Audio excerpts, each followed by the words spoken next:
Chapitre 2 – Indépendance. Un nouveau départ. Plusieurs mois s'étaient écoulés.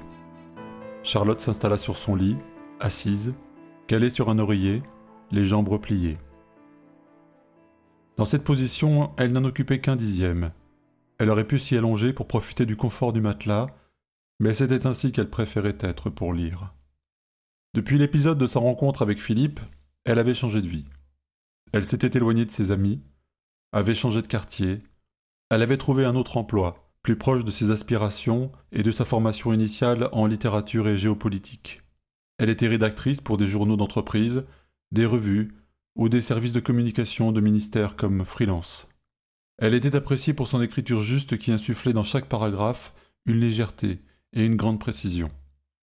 Elle était désormais difficile d'accès, ce qui empêchait les prétendants éventuels de s'approcher d'elle, de crainte de subir un refus cinglant. Et puis, rares étaient les moments où elle se montrait vraiment disponible pour une rencontre. Le trouve-amour avait montré ses faiblesses, et elle craignait de l'utiliser car cela aurait de nouveau attiré l'attention du public sur sa nouvelle idylle. Elle voulait être en paix. Elle rêvait donc d'une rencontre discrète, romantique, telle qu'on les décrivait dans les anciens récits, même si autour d'elle, tout le monde les considérait comme désuets. Ce fut en décembre qu'Antoine s'installa dans son immeuble. Il n'avait pas le type que les femmes de son âge voulaient rencontrer pour bâtir un foyer. En fait, il pouvait paraître banal, mais il avait quelque chose qui la touchait. Peut-être était-ce ce sentiment confus qu'ils pourraient se comprendre sans se parler.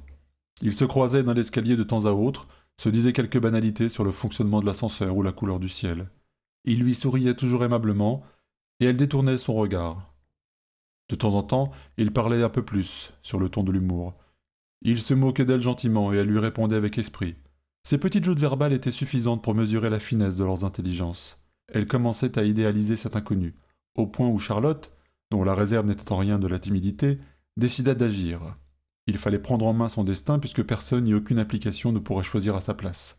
Dans tous les cas, elle en aurait le cœur net. Il fallait que son geste fût romantique, original, littéraire. Elle regarda son téléphone et se dit que même en utilisant le trouve-amour, il la conduirait forcément sur son profil. Mais non, maintenant il fallait agir différemment. Il serait toujours temps de se connecter par la suite si nécessaire. Elle prit alors une décision qu'elle qualifia de folie par la suite. Elle lui écrivit un mot. Elle saisit une grande feuille. Son invitation à la rencontre devait être poétique, mais pas trop, et ne pas laisser de place aux malentendus. Elle craignait qu'il se trompe sur ses intentions. Elle rédigea quelques vers. « Êtes-vous familier des échanges d'antan ? Une correspondance durait 2 ou 3 ans, avant que leurs auteurs puissent se rencontrer. Si le geste est joli, pouvons-nous patienter ? J'aimerais vous connaître, je le dis sans détour.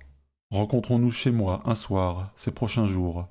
Élégance de mise, courtoisie de rigueur, et laissons nos esprits s'abreuver à nos cœurs. » D'autres auraient trouvé cette initiative bien risquée ou déplacée. Ne s'était-elle pas dévoilée un peu trop rapidement ? Elle n'avait pas le goût pour les petits jeux où l'on lance des signaux non-verbaux en espérant que son destinataire va les interpréter avec justesse. Non, elle était bien plus entreprenante. Sa réaction à ces mots serait une belle démonstration de l'intérêt qu'elle devait lui accorder. Elle n'attendit pas très longtemps. Le soir suivant, un mot fut glissé sous sa porte. Ce petit geste bref, suivi de bruits de pas dans le couloir, ne fit qu'accroître l'excitation de la situation. Ils se parlaient sans se croiser, comme dans un roman du XIXe siècle. Ces premiers mots que je reçois, aux lèvres, comme une liqueur, m'enivrent déjà. Je conçois qu'ils émanent de votre cœur. Je viens sans autre perspective que de mêler nos univers, qui deviendront la source vive d'un cocktail extraordinaire. Elle replia le papier et le remit dans l'enveloppe. Elle avait aimé ce petit mot. C'était une confirmation de ce qu'elle pressentait. Maintenant qu'elle avait fait le premier pas, elle ne pouvait plus reculer. Elle l'accueillerait donc et improviserait le fil de la soirée. Ils s'échangèrent de nombreux messages, toujours en vers, où chacun faisait preuve d'inventivité et de hardiesse. Il leur semblait que cette rencontre épistolaire entre voisins était hors du temps, hors du monde. Elle savait que ce comportement était interdit. Elle se disait qu'elle trouverait bien le moyen de rentrer dans le rang plus tard. Lui n'avait même pas conscience qu'il risquait une lourde peine en agissant ainsi. Il ignorait qu'en la matière, l'accord manifeste des parties ne pouvait être pris en compte. L'homme était a priori coupable de manipulation et la femme victime, même si elle semblait prendre l'initiative.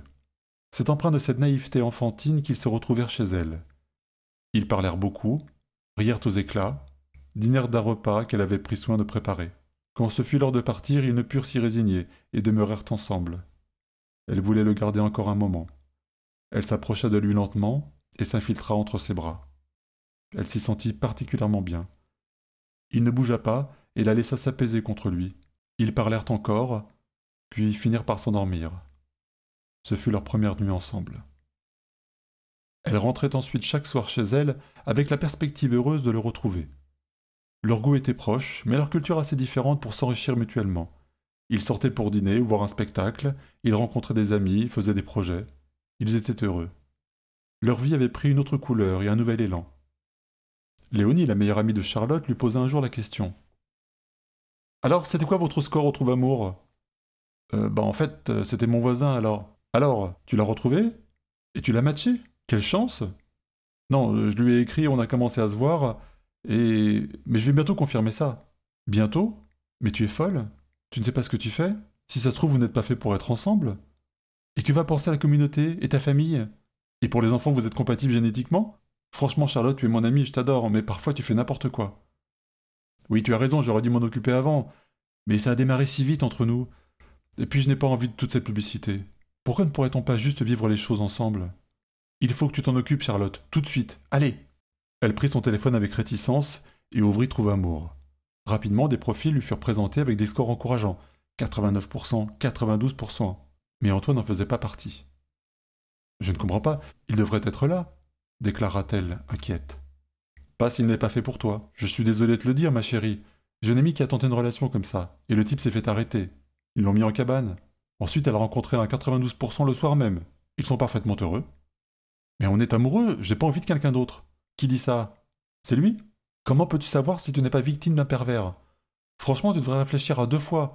Pourquoi ne pas chercher quelqu'un qui te convient vraiment ? » Elle était abattue. Elle se sentait très éprise. C'est elle qui avait pris l'initiative. Il n'y était pour rien. Cela confirmait son opinion sur Trouve-Amour. Elle n'était plus intéressée par cette technologie. Elle savait ce qu'elle éprouvait pour lui. Son cœur ne pouvait lui mentir. Elle recommença la recherche plusieurs fois, mais il n'apparaissait jamais parmi les candidats possibles. Au bout d'une vingtaine de recherches, elle reçut un appel des téléopérateurs de Trouve-Amour qui cherchaient à comprendre pourquoi elle refusait tous les candidats qu'on lui proposait. « Madame Lenné, nous sommes le support de Trouve-Amour, service officiel du ministre du Bonheur pour tous. Nous avons constaté un taux d'acceptation des profils de 0%.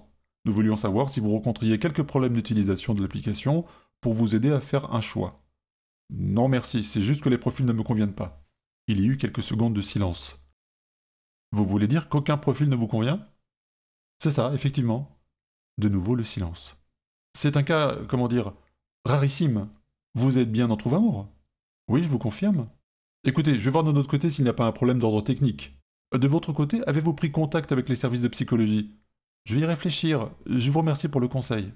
De rien, je reviendrai vers vous plus tard. » Le soir même, elle évoqua le problème avec Antoine. Elle lui raconta son histoire. Il lui confirma qu'il n'avait jamais entendu parler de sa mésaventure, au grand soulagement de Charlotte, et comprit son rejet de l'application. Mais manifestement, la situation présentait un réel danger pour eux. Ils étaient hors la loi et devaient trouver une solution au plus vite.